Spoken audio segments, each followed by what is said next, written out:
this happened. Then in Paris, this happened. And in December 2015, this happened. This is the moment that the Bataclan was stormed. We can see there what went in. Whatever name they might be working under, ISIL, IS or Al-Qaeda, these are a bunch of fanatics with the word called terrorists. It is definitely true that most terror attacks are conducted by Islamic terrorist organizations. I totally agree. I am a Christian and I am not a terrorist. I am a Hindu and I am definitely not a terrorist. I am a Muslim and I am not a terrorist.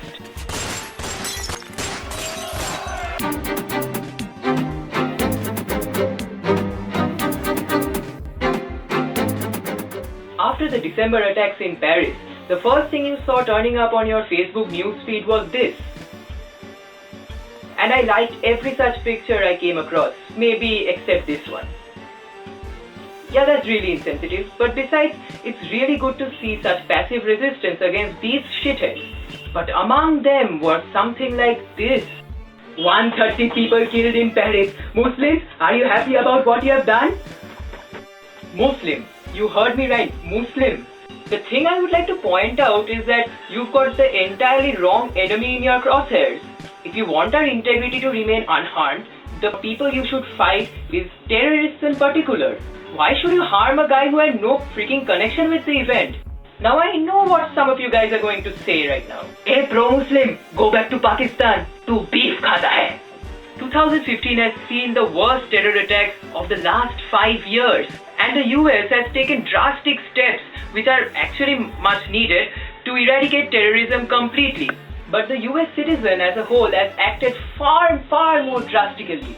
2015 has been a year of extreme anti-Muslim violence in the US. According to the Council of American Islamic Relations, see, I memorized the entire thing. American mosques have been vandalized 63 times this year. 63 times. That's like more than the number of mass tests I failed in. In early December last year, a pig's head was thrown into a mosque in Philadelphia. 17 acts of violence were conducted against Islam in the month of November itself. And these acts of violence are not against terrorism in particular, but against the Islamic faith. Suddenly I realized that I am an Indian talking about intolerance on public media. We just can't afford to generalize over here. There are 3.3 billion Muslims living in the US according to a 2015 survey. Trying to eradicate an entire race to rid the world of terrorism is like beheading yourself to remove a pimple on your cheek. And when it comes to getting rid of a race, where else could Mr. Exterminator be? Like, get it? Exterminator Arnold. Lame joke. Here's the living pest control himself. That fat guy up there is known both for his hair and his anti-Muslim policies. Both are rather controversial, but I prefer to talk about the latter one first. The anti-Muslim bill bars Muslims from immigrating into the US, which includes foreign tourists and even students. But the businessman Trump seems to have another reason for hating Islam in particular. Islamic terrorism is eating up large portions of the Middle East. They become rich. I'm in competition with them. Because you know what? I don't have to brag. I don't have to. Trump's policies ever coming into effect is as plausible as Leo DiCaprio winning an Oscar. I was talking about 2013. Trump actually said that the bill would be in effect until the country's representatives can figure out what is going on. Guess what? Your country never knows what is going on. There's this college in the East which is screwed up much more than lovely professional universities. It is called the School of ISIS. Here teenagers are trained to fire bazookas and machine guns. They are brainwashed and made to kill people and hate humanity as whole. Probably they are made to watch Sajid Khan films for becoming suicide bombers.